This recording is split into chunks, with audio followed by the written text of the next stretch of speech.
오늘 각자의 처소에서 수요 기도회를 드리는 우리 사랑하는 성도님들을 예수님의 이름으로 축복합니다. 이제 우리 다 함께 사도신경으로 신앙을 고백드리도록 하겠습니다. 전능하사 천지를 만드신 하나님 아버지를 내가 믿사오며 그 외아들 우리 주 예수 그리스도를 믿사오니 이는 성령으로 잉태하사 동정녀 마리아에게 나시고 본디어 빌라도에게 고난을 받으사 십자가에 못 박혀 죽으시고 장사한 지 사흘 만에 죽은 자 가운데서 다시 살아나시며 하늘에 오르사 전능하신 하나님 우편에 앉아 계시다가 저리로서 산자와 죽은 자를 심판하러 오시리라. 성령을 믿사오며 거룩한 공회와 성도가 서로 교통하는 것과 죄를 사하여 주시는 것과 몸이 다시 사는 것과 영원히 사는 것을 믿사옵나이다. 아멘. 찬양 선하신 목자 날 인도해 우리 찬양 드리도록 하겠습니다.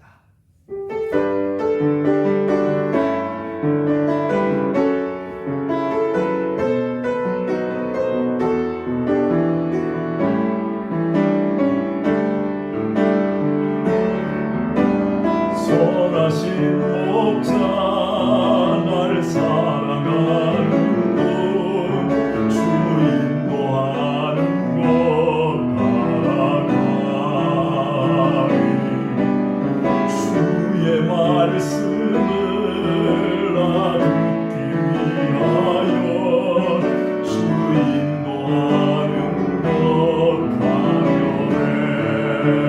다시 한번 선하신 목자 날 사랑하는 분 주 인도하는 것 따라가리 주의 말씀을 듣기 위하여 주 인도하는 것 가려네. 나를 푸른 초장과 쉴만한 물가로 내 선하신 목자 나 인도해. 험한 산과 골짜기로 내가 다닐지라도 내 선하신 목자 나 인도.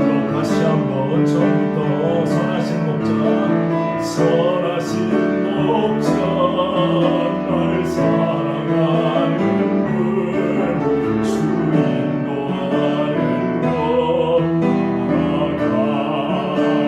따라가리 주의 말씀을 듣기 위하여 주 인도하는 것 가려네. 나를 푸른 초장과 나를 푸른 초장과 쉴만한 물가로 내 선하신 목자 나 인도해. 험한 산과 골짜기로 내가 다닐지라도 내 선하신 목자 나 인도해. 나를 푸른 초장과 나를 푸른 초장과 쉴만한 물가로 내 선하신 목자 나 인도해. 험한 산과 골짜기로 내가 다닐지라도 내 선하신 목자 나 인도해.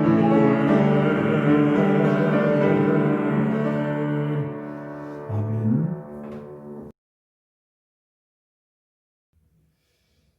오늘 최진양 원사님께서 대표하여 기도하시겠습니다. 하나님 감사를 드립니다. 주의로 3일 동안도 하나님 은혜 가운데 살아가게 하시고 이렇게 수요 예배로 하나님께 드리게 하심을 감사를 드립니다.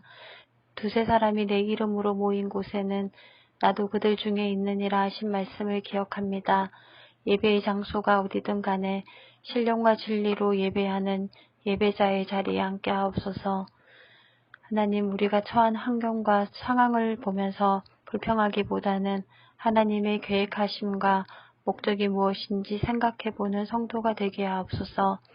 우리의 싸움은 혈과 육에 대한 것이 아니요 정사와 권세와 이 어둠의 세상 주관자들과 하늘에 있는 악의 영들에 대함이라 하셨사오니, 세상이 교회와 성도를 향하여 손가락질할 때에 위축되거나 두려워하지 말고 어려움과 고난 속에서 담대하게 하시고, 그것 또한 하나님이 우리를 살리시고 성장시키시고 새 생명 주시기 위한 또 다른 계획하심이라 믿고 믿음으로 나아가는 성도가 되게 하옵소서.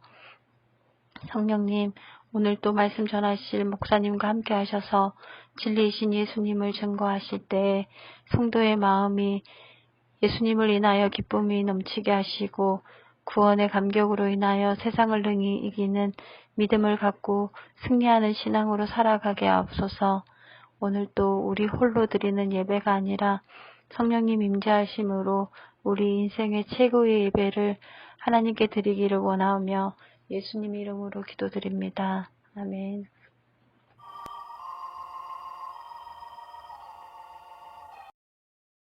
찬송가 434장 나의 갈 길 다가도록 찬송 한 장 더 올리도록 하겠습니다.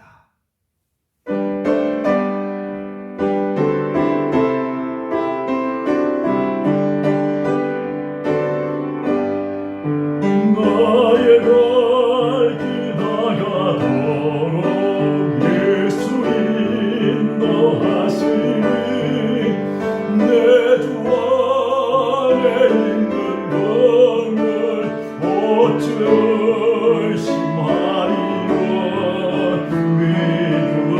믿음으로 사는 자는 하늘대로 받겠네. 무슨 일을 만나든지 만사는 떠나리라. 무슨 일을 만나든지 만사는 떠나리라. 나의 갈 길 다가도록 예수 인도하시니 어려움에 당한 때도 좋은 은혜 주시네. 나는 심히 고단하고 영원 매우 알라나. 나의 앞에 반석에서 샘물 나게 하시네. 나의 앞에 반석에서 샘물 나게 하시네. 나의 갈 길 다가도록 예수 인도하시니 그의 사랑 어찌 큰지 말로 할 수 없도다.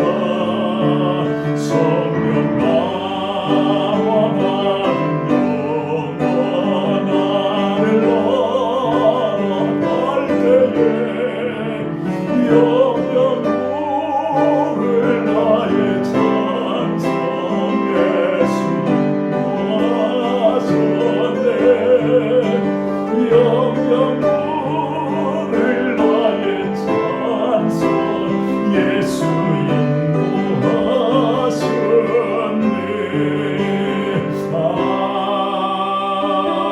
아멘.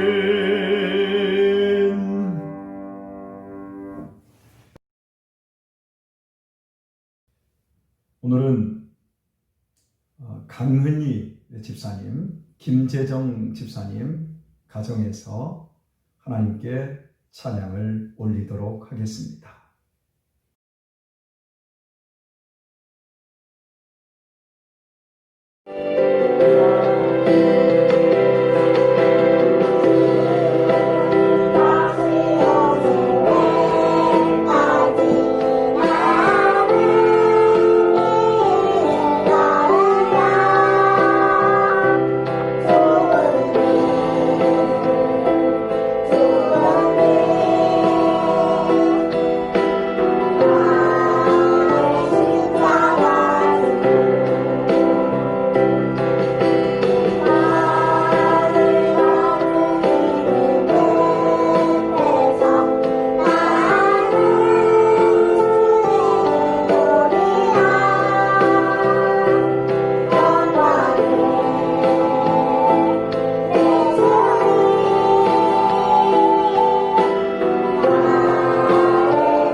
오늘의 말씀입니다.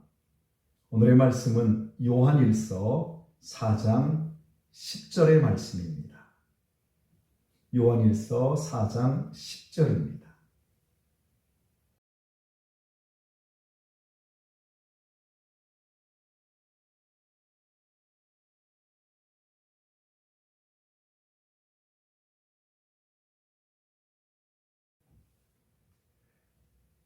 사랑은 여기 있으니 우리가 하나님을 사랑한 것이 아니요 오직 하나님이 우리를 사랑하사 우리 죄를 위하여 화목제로 그 아들을 보내셨음이니라. 아멘.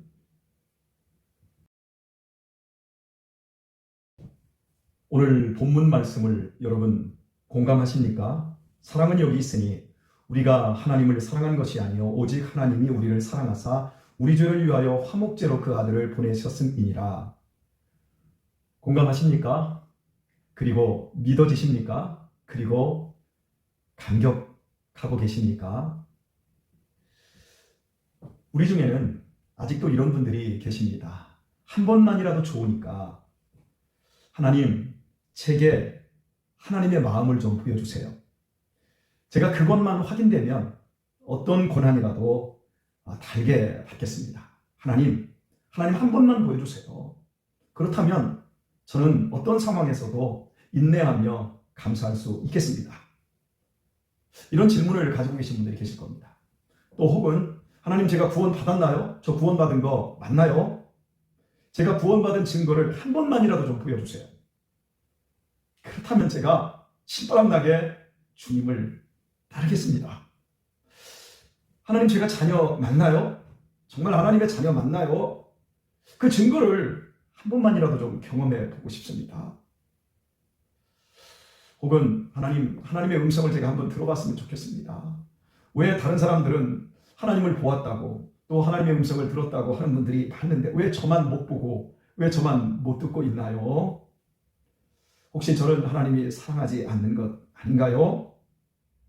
제 기도를 하나님이 듣기는 들으시는 것 맞습니까? 좀 응답도 보여주시고 좀 제가 고민하는 이런 질문에 대해서 하나님이 응답도 해주시면 안 됩니까? 한 번만 보여주세요. 이런 마음들을 가지고 계신 분들이 많을 거예요. 이런 질문과 이런 마음을 하나님은 너무나도 잘 아시고 우리에게 주신 대답으로서 오늘 본문이 사랑은 여기 있으니 우리가 하나님을 사랑한 것이 아니요 오직 하나님이 우리를 사랑하사 우리 죄를 위하여 화목제로 그 아들을 보내셨습니다. 이러면서 결론은 그거거든요. 나는 사랑이다. 이렇게 지금 표현하고 있는 겁니다. 이렇게 대답하고 계신 거예요. 참된 사랑은 인격에 대한 신뢰가 반드시 선행되어야 합니다. 인격에 대한 신뢰가 선행되지 않는 상황에서 사랑으로 표현되는 많은 선물들을 받을 수 있습니다. 그렇다고 우리가 그 사람을, 그 대상을 신뢰하는 것은 아닙니다. 반드시 인격적인 믿음, 인격적인 신뢰가 바탕이 되어졌을 때 작은 걸 받아도 아하, 그 사람이 나를 사랑하는구나, 이런 걸 알게 되어집니다. 저는 개인적으로 설교자로서 이제 한 30년 이상을 설교하고 있습니다. 제가 설교하면서 한 번도 만족해 본 적이 없어요. 설교 후에는 항상 하나님께 대한 죄송한 마음을 갖게 되어지고 제 자신에 대해서는 정말 내가 이것밖에 안 되는구나 라고 하는 어떤 자괴감을 갖게 되어집니다. 대체적으로 제가 이런 생각을 하고 있는 건 아마 세 가지 그 원인이 있다고 생각이 되어지는데요. 첫 번째는 하나님의 사랑은 너무나 큰데 제가 그 사랑을 온전히 설교로 못 담아낸다라고 하는 거예요. 그게 저에게 있어서 가장 큰 어려움이라고 할 수 있을 것 같습니다. 두 번째로는 첫 번째 원인에서 불거지는 건데요. 제가 사용하고 있는 언어, 어휘, 단어, 그리고 문장, 이런 것들에 한계가 있어요. 굉장히 제가 짧아요. 그리고 제가 알고 있는 주님의 사랑이 너무나 제한적이에요. 저는 다른 목사님들의 설교나 이런 것들을 제가 들어보면 저 부분은 내가 경험하지 못한 거구나, 내가 저 부분은 내가 받지 못한 거구나, 그러면서 저도 나름대로 하나님의 풍성한 사랑을 많이 받았다, 그러지만 그 부분은 굉장히 제한적이다라고 하는 걸 느낄 수가 있어요. 그래서 조금 더 풍성하게 넓게 하나님의 사랑을 전하고 싶은데 그게 안 돼서 설교 이후에 마음이 편치 않습니다. 또 한 가지, 세 번째로는 제가 설교 준비를 좀 철저히 하는 편이에요. 잘 하려고 노력을 합니다. 그런데 설교를 이렇게 잘 준비를 해놨어요. 그리고 나서 저했다고 생각을 했는데 나중에 설교가 끝나고 보면 왜 내가 그걸 말하지 않았을까? 왜 이걸 내가 빠뜨렸을까? 이제 이런 생각을 하거든요. 그러면서 굉장히 서운하고 설교가 잘 완성되지 않았구나라고 하는 것 때문에 제가 하나님께 죄송하고 우리 성도님들 보기에 미안할 때가 정말 많습니다. 그러나 제 죄송함과 미안함에도 불구하고 설교를 좀 생각을 해보면 설교라고 하는 것은 어떤 목회자의 능력을 나타내는 것에 있는 것이 아니라 하나님을 증거하는 것이고, 또 하나님을 증거하게 되어질 때 성령님께서 역사를 하시는 은혜의 방편이고 은혜의 통로이거든요. 그래서 가장 중요한 건 우리는 설교를 통해서 목사의 어휘와 또 목사의 단어 선택과 그리고 목사의 문장 구조 성경을 해석하는 것이 맞나 안 맞나, 옳다 아니다, 이런 걸 따지려고 우리가 설교를 듣는 것이 아니라 하나님의 말씀을 듣는 거거든요.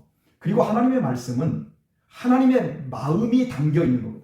제가 수많은 말을 누군가를 만나서 하게 되어집니다. 제 아내, 우리 아이들, 이 모든 그 만남 속에서 다 말을 하는데 이 말은 실제는 입에서 나오지만 제 생각, 제 마음속에 품은 생각에서 나오는 거거든요. 그래서 목회자가 설교할 때 철저하게 목회자의 그 설교 속에서 하나님의 마음을 담아내야 되고, 성도들은 하나님의 마음을 반드시 거기에서 읽어야 됩니다. 그러니까 설교를 가만히 보면 언어라고 하는 그릇에 담아내는데 그 언어 속에는 하나님의 마음이 담겨야 되고, 설교를 듣는 청중은 그 설교 속에서 하나님의 마음을 반드시 읽어내어야 된다는 거지요. 하나님의 마음을 담아내는 것, 하나님의 마음을 또 받아들이는 것, 이게 설교인 겁니다. 그래서 하나님의 마음을 설교를 통해서 전하고 읽는 것, 지금 이 시간 우리가 그 작업을 하고 있는 겁니다. 하나님의 마음을 만나야 합니다. 그래야만이 그 상대방의 하나님의 그 사랑을 내 것으로 이해할 수가 있지요. 하나님을 만나고 나면 모든 것이 하나님의 사랑이고 하나님의 은혜구나. 하나님이 나한테 지금 내가 지금 답답한 질문들을 가지고 있고 나에게 하나님이 이렇게 한 번만이라도 역사해 주신다면 라고 하고 있는 그 갈증들도 실은 제한 없는 하나님의 사랑이고 나를 향한 은혜라는 걸 깨닫게 되어집니다. 더 이상 설교를 듣는데 언어가 제한을 받지 않습니다. 그저 사랑은 여기 있으니 우리가 하나님을 사랑한 것이 아니요 하나님이 우리를 먼저 사랑한 것이다. 그래서 우리를 사랑하신 하나님이 우리 죄를 위하여 화목제로 그 아들을 우리에게 보내주셨다. 여러분 그냥 다 믿겨지는 거예요. 내가 기도의 응답을 받았기 때문에, 내가 무슨 음성을 들었기 때문에, 내 마음에서 무슨 이상한 그 영적 현상을 경험했기 때문에 하나님을 믿는 것이 아니라 그냥 하나님의 사랑이 이 속에서 느껴지는 거예요. 즉 하나님의 마음이 내 마음에 들어와 버리는 거예요. 그러면 다 믿겨지고 은혜구나, 사랑이구나, 감사합니다, 이렇게 바뀌어집니다. 응답 없는 것이 응답이고 결국에는 흔적 없는 것이 증거이고 이제는 모든 상황에서 다 하나님의 사랑으로 믿겨지는 거지요. 하나님은 사랑이시라는 말씀을 믿는 믿음 안에서 사랑받는 사람임을 스스로가 확인하게 되어집니다. 그 사도 요한은 꽤나 이 질문이 많았던 사람이었거든요. 사도 요한은 그 12명의 제자들 가운데 가장 나이가 어렸고 또 예수님에게 사랑을 많이 받았어요. 그래서 마지막 예수님이 십자가에서 이렇게 못 박히시기 그 전날 밤, 잡히시기 전날 밤에 최후의 만찬할 때도 예수님의 무릎에 머리를 베고 있는 장면들이 나와요. 이렇게 예수님하고 굉장히 친근감 있게 지냈었는데 그 최후의 만찬의 자리에서 너희들 중에 오늘 하나가 나를 팔 것이다, 배신할 것이다, 이렇게 말했을 때 요한은 그 사람이 누굽니까? 라고 물어요. 좀 알고 싶습니다. 이렇게 묻거든요. 오늘날 우리의 물음과 똑같아요. 하나님, 알고 싶습니다. 나에게 한 번만 나타나 주세요. 어떤 이런 것들처럼 뭔가를 확증해내기를 원했던 사람이라는 것을 알 수가 있어요. 그런데 그 자리에서 예수님이 야, 이 그릇에 손을 넣은 자다. 그런데 못 알아요. 요한이 이 가룟 유다가 그 짓을 할 거구나 이거 몰라요.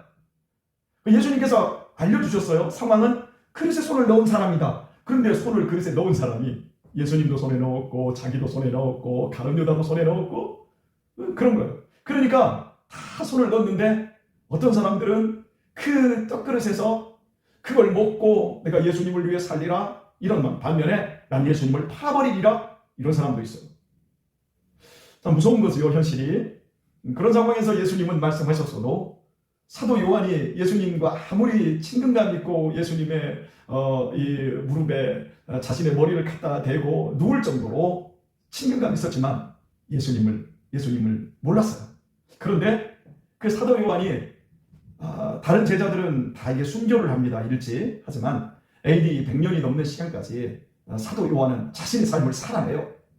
여러분, 단 한 번의 순교로 멋지게 장렬하게 사도로 죽는 것도 어려운 일이겠지만 평생을 살아내면서 그 인생의 질고를 겪으면서 하나님의 사랑의 넓이와 깊이를 삶 속에서 경험하면서 믿음을 잃지 않고 자기 자신을 변화시키는 건 더더욱 저는 어려운 일이라고 말을 하고 싶어요. 그래서 우리 성도님들에게 우리는 평생의 날 동안 순교하는 사람입니다. 뭐 지금 순교하는 세상 아니지 않느냐 얘기하지만 우리가 아무렇게나 그냥 대충 살기 때문에 순교가 필요 없지, 진짜 말씀대로 살려고 하면 이 세상에서 순교의 삶을 살지 않고는 살 수가 없습니다. 그 삶을 사도 요한은 100살이 넘는 동안 살아냈어요.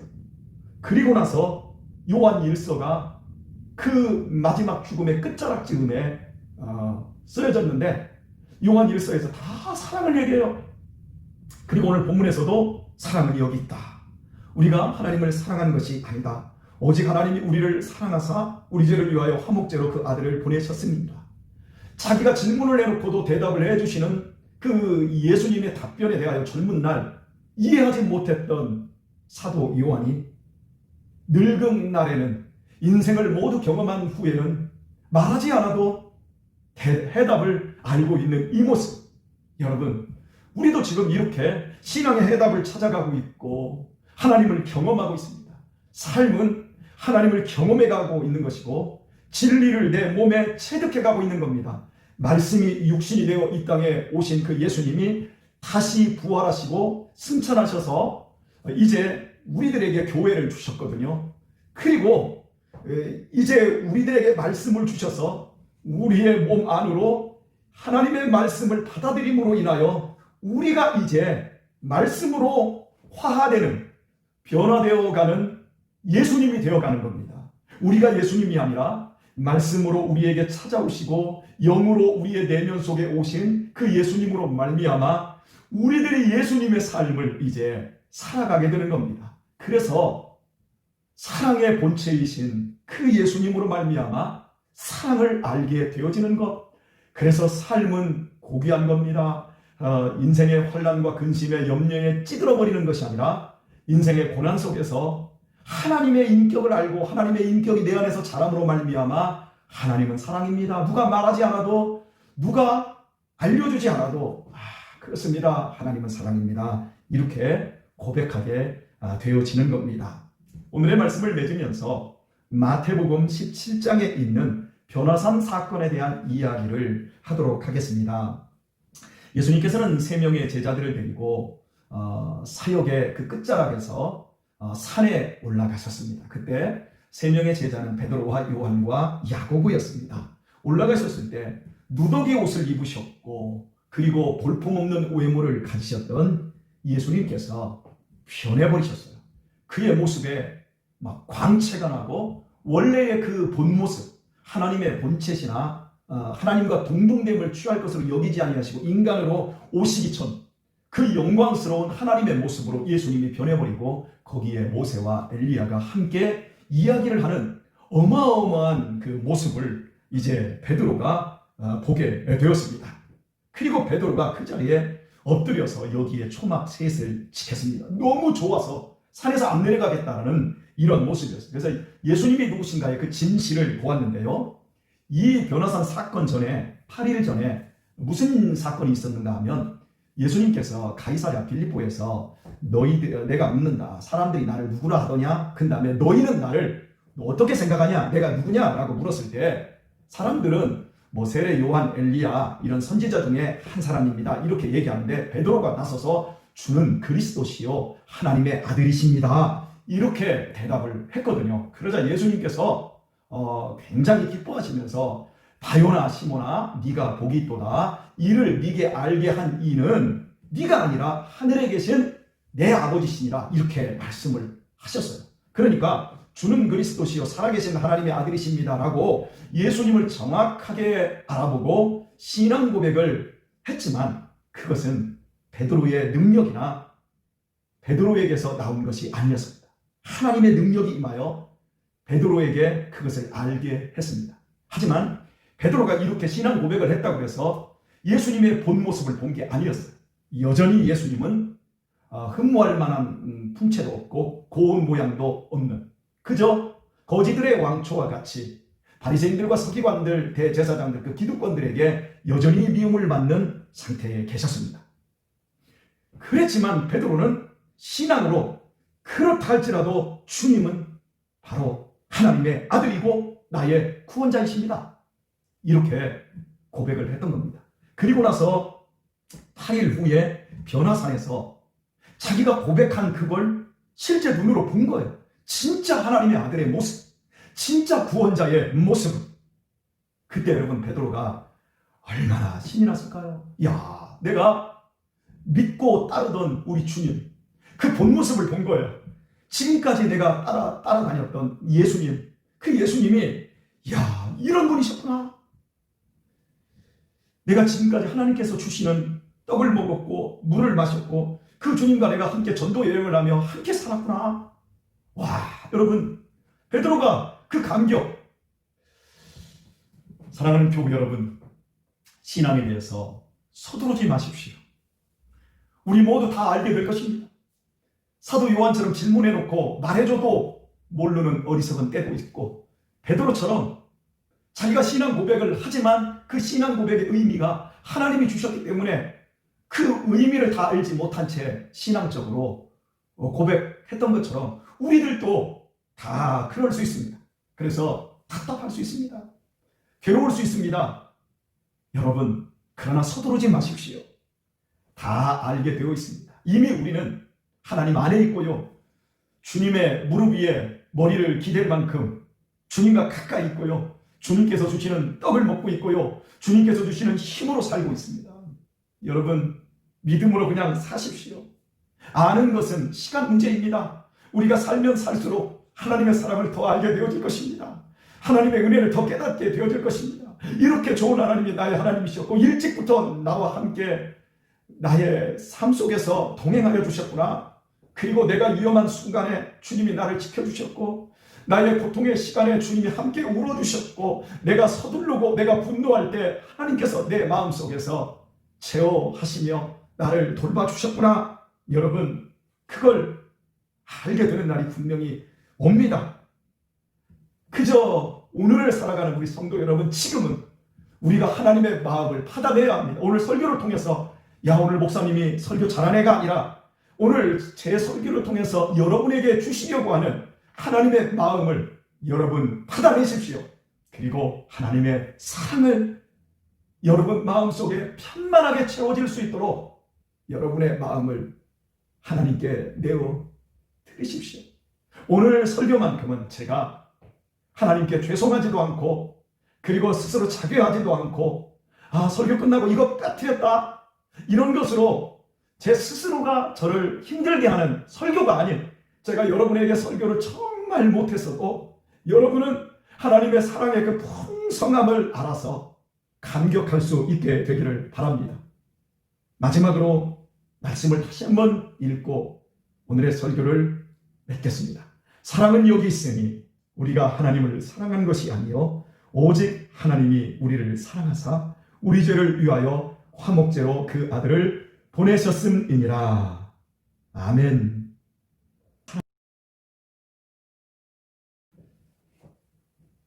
이제 오늘의 기도의 제목을 드리도록 하겠습니다. 이 코로나를 위하여, 이 코로나가 속히 떠나갈 수 있기를 위해 기도해 주시고 더 이상 코로나로 인하여 이 정권이 교회를 폄하하거나 억압하지 않도록 지켜달라고 기도해 주실 수 있기를 바랍니다. 특별히 사회가 급변하고 있습니다. 반기독교 사회를 부추기는 사회로 나아가고 있습니다. 국회 입법 과정에 있는 차별금지법, 그리고 교회를 폐쇄하려고 하는 수많은 시도들이 입법되지 않도록 하나님 선하게 인도하여 달라고 기도해 주실 수 있기를 바랍니다. 그리고 교회의 부흥과 또한 성장을 위해서 기도해 주시고요. 여러분의 가정의 안녕과 우리 자녀들을 위해서 여러분이 축복하며 기도해 주실 수 있기를 바랍니다. 그리고 올 한 해 잘 마무리할 수 있도록 성탄절과 송구영신 예배 이 모든 과정 속에서 하나님 은혜 주시고 도와달라고 이 시간 우리 다 함께 기도하시면 되겠습니다. 각 가정에서 합심해서 기도하셔도 좋고요. 성도 한 분이, 가족 중 한 분이 대표로 기도하시고 다 함께 주기도문으로 기도회를 마쳐주시면 되겠습니다. 오늘 함께 해주신 여러분들, 여러분의 가정에 주님의 평화가 이 시간 이후로 계속되어지기를 예수님의 이름으로 축원합니다. 감사합니다.